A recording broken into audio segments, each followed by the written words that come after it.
If you liked the video, feel free to subscribe. We have battle reports, list videos, and other Warhammer 40K content every week. Thanks for watching. Thanks for stopping by. Warpbane Task Force Combined Arms. This is the Warpbane Task Force list that I like the most and I've had the most success with. I do have two variations of the list. It is just a small change between the two. We will look at the list with a unit breakdown of how the Warpbane Task Force benefits the list. Over the test games and few games I have had with the Combined Arms list, it seems to be a good way to run Warpbane. The rules give the list more reliable damage. The Grey Knight's Army rule is Teleport Assault, where at the end of your opponent's turn, you can select a number of Grey Knights units, remove those from the battlefield, then in the reinforcement step of your next movement phase, you can set those units up anywhere on the battlefield that is more than 9 inches away from enemy models. The Warpbane Task Force Detachment Rule is Hollowed Ground, where certain areas of the battlefield are within your army's hollowed ground. Your deployment zone is always your hollowed ground, and any area of the battlefield that is within 6 inches of a Purifier Squad is within the army's hollowed ground. And at the start of any phase, if you control at least half of the objectives in No Man's Land becomes hollowed ground as well. If you control any objectives in your opponent's deployment zone will be hollowed ground as well.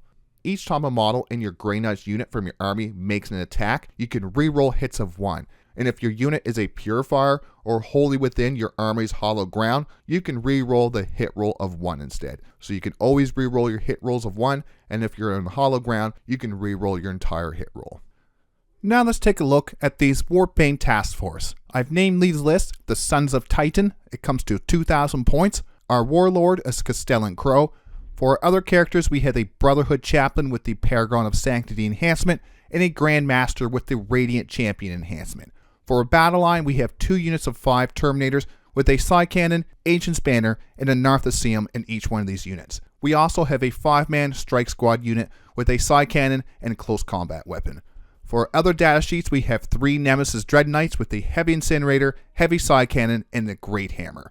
We have 3 units of Purifiers.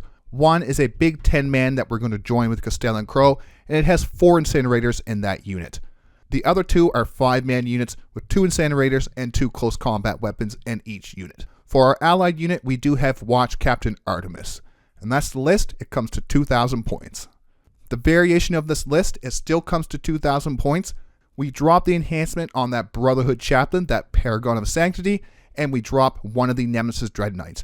And that allows us to take 5 more Terminators, so we do have a big 10-man Terminator unit that we are going to join with that Brotherhood Chaplain. The rest of the list is exactly the same, and it comes to 2,000 points.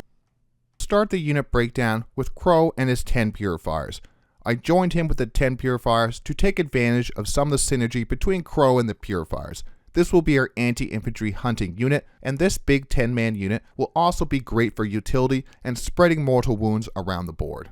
This detachment rule was made for Purifiers. They add so much to a list in this detachment. They can spread a 6-inch aura of reroll hits and thus reroll hits for themselves all the time. Purifiers get to reroll their hit roll as well as spread a 6-inch aura of reroll hits. This unit will be incredibly deadly into infantry units, re-rolling all the Purifying Flames and other ranged weapons hits, and then charge into reroll hits as well in combat. For our stratagems, we have Sanctified Kill Zone for 1 CP. This stratagem is amazing on Crowe and his Purifier unit. We can use it both in the shooting and the fight phase to re-roll our wound roll. The Purifiers already have re-roll hits from the detachment rule. Now we can re-roll the wound roll as well for 1 CP. That will be 24 Purifying Flame attacks, 4 Incinerators, and 7 Stormbolters in the shooting phase, all re-rolling hits and wounds. Crowe has a precision melee weapon, which will love reroll hits and wounds in combat. Flames of Sanctity for 1 CP. Crowe makes this stratagem much more reliable. It takes it from a 4+ to a 3+ if you have Crowe in the unit. If we do have 2 CP, we can charge a unit, use Sanctified Kill Zone so we'll have reroll hits and reroll wounds. You kill a unit, consolidate even further if we can. We want to tag as many units within 6 inches as possible with this stratagem to throw out a bunch of mortal wounds. Hallowed Beacon for 1 CP. We can use this on the Crowe unit to help to get some line of sight on an important enemy unit. What we can also do is, since the Purifiers give off a 6-inch aura of hollow ground, we can set these up to allow friendly units to set up within 6 inches of this Purifier unit. With a big 10-man, we can make a nice landing pad for a large amount of units if we need to. Just turn after turn, bring units down within 6 inches of this Crowe and Purifier unit if we need to, so it does add a lot of threat to our list. Aegis Eternal for 1 CP. With all the Purifiers and the Strike Squad in this list, this is a powerful stratagem. The Purifiers and our Strike Squad have a 2+ save. This adds a bunch of extra survivability because now we will have a 2+ save with a 4+ invulnerable. Finally, Repelling Sphere for 1 CP. This unit is always in the hollowed ground, so when we use this stratagem, it will always take -2 from the enemy charge roll. And this is an each time stratagem, meaning it does not target one enemy charge. Anytime this Crowe unit is targeted for a charge, it'll be -2 for that charge if we use this stratagem. This can really cripple those charges out of Deep Strike. A 9-inch charge now becomes an 11-inch charge. This is going to be an infantry blender. With Crowe combined with the Detachment Rule and the Sanctified Kill Zone, Crowe will use his precision melee weapon to cut down enemy characters and reroll the hits and wounds, and many ways to throw out some extra wounds with multiple stratagems for this unit. On to another one of our characters, a Grandmaster with 5 Terminators. The Grandmaster unit will be my character killing unit. The Might of Purity ability will allow us to engage those units with the negative modifiers like -1 to the hit or -1 damage, such as Deathwing Knights and Catan. Master Strategist could be used for a free Sanctified Kill Zone or a free Repelling Sphere. The enhancement we do have on the Grandmaster is Radiant Champion. The Grandmaster has 5 attacks, one of the highest for the generic Grey Knights characters. The Captain does have sustained hits, and he could spike and get more than his base 4. I wanted a unit that could handle those damage modifying units though. With 5 attacks, if they all connect, we could get a total of 15 damage, 10 from the Nemesis Force weapon, 5 more mortal wounds from the Radiant Champion enhancement. There isn't as much rule support for the Terminators in the Warpbane Task Force detachment. We have Fires of Covenant for 1 CP. When the enemy moves to take an objective we might be holding or get line of sight for a charge or some shooting, we can use this to throw out some mortal wounds. Our last Grey Knight character unit, and a unit I'm really starting to like in this detachment, is a Brotherhood Chaplain with either 5 or 10 Terminators. It depends on which variant of the list you're using. This unit in this detachment becomes a very credible melee threat to almost any enemy in the game, especially when we use the big 10-man unit. They cannot use the Hollowed Beacon for 1 CP for a 6-inch deep strike. The Detachment Rule does give these Terminator units much more reliable melee threat, with reroll hits of 1 or reroll all hits if we're in the hollowed ground. The Brotherhood Chaplain gives the unit an anti-elite and anti-tank potential. One of the variations of the list, we do have the Paragon of Sanctity on our Brotherhood Chaplain, and what this does, for 1 phase, we can pick a friendly Grey Knights unit within 18 inches invisible, and that unit will be wholly within the hallowed ground. So it is a 1 phase, reroll hits, and more stratagem support for 1 unit within 18 inches.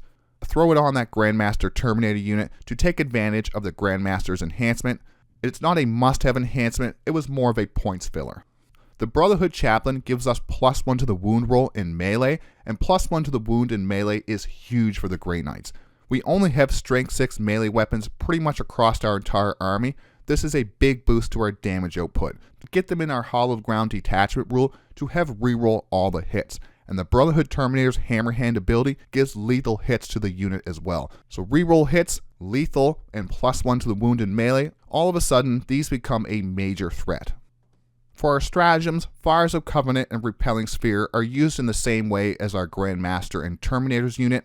We do want to consider Sanctified Kill Zone for this unit though. It will only give us a reroll the wound roll of 1, but into anything under toughness 6, we'll be wounding on a 2+, and even against toughness 6 or toughness 11, reroll wounds of 1 can really boost the damage of this unit. This stratagem is the reason I like to bring a big 10-man unit of Terminators, adding +1 to the wound roll, and using this stratagem when the unit is getting hollow ground for reroll of hits, this unit smashes things.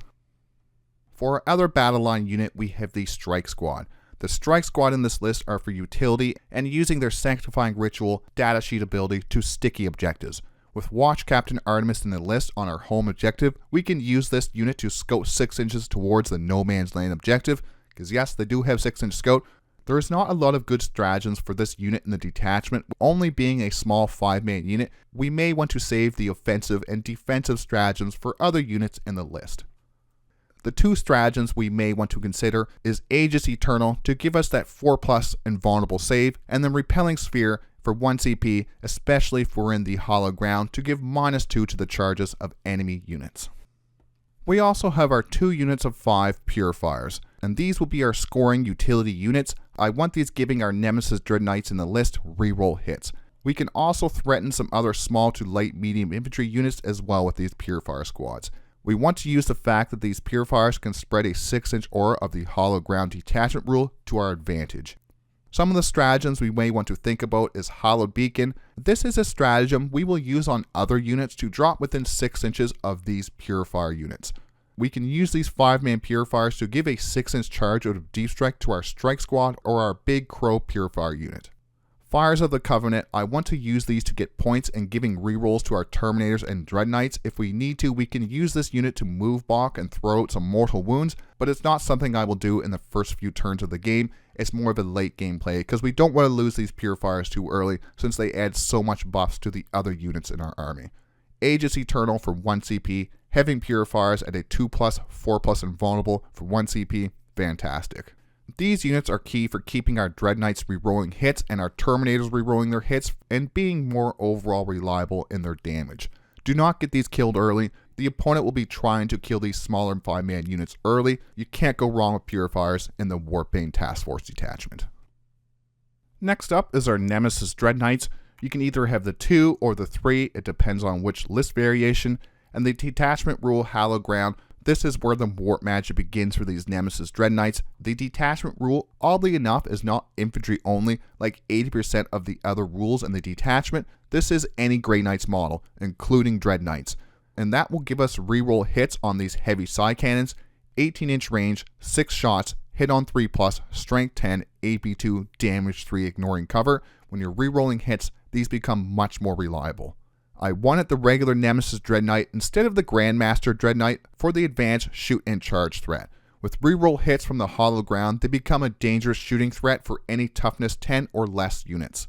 We will lose the ability to reroll the hits, wounds, and damage that the Grandmaster does have in melee, but I do like the maneuverability of advanced shoot and charge. We can teleport these Dreadknights around with our army rule to keep up the threat of these charging an important enemy target.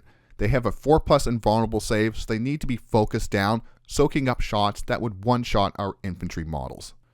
The only stratagem for our Nemesis Dreadknights is Sanctified Kill Zone, and luckily this is one of our better ones. And unlike the Grandmaster, the Nemesis does not have the reroll wounds and melee ability, but what they can do is advance, shoot, and charge to get some shots and damage onto a target. This could be a good chance to use this stratagem on a Dreadknight to reroll the wounds of 1 in shooting or melee to really make sure you punch through with those wounds. I would prefer to use this on the big Crowe Purifier unit, but this is a good option to have on an advanced shoot and charge Nemesis Dreadknight. Next up is our allied unit, Watch Captain Artemis, and this is going to be a cheap home objective holder. 65 points for a model that is when destroyed it gets back up on a 2+ with 1 wound remaining. It also frees up the Strike Squad in the list to scout 6 inches to try to grab an early objective in no man's land. Captain Artemis has a 4+ invulnerable with good anti-infantry shooting and melee. It will make taking our home objective with a cheap chaff unit quite hard. We will leave Captain Artemis on there, holding our home objective, leaving our Strike Squad to run around, hopefully sticking some other objectives. And that's our unit breakdown. Let's move on to the final thoughts.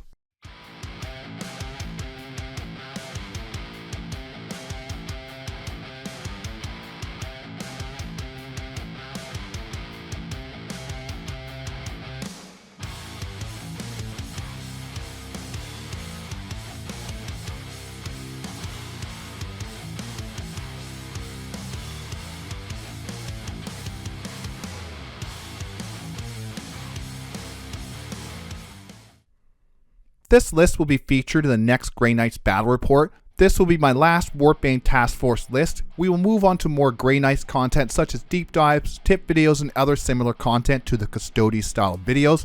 What Grey Knights unit would you like to see a deep dive on? 10 tips and tricks for the Warpbane Task Force will be out within the next few weeks.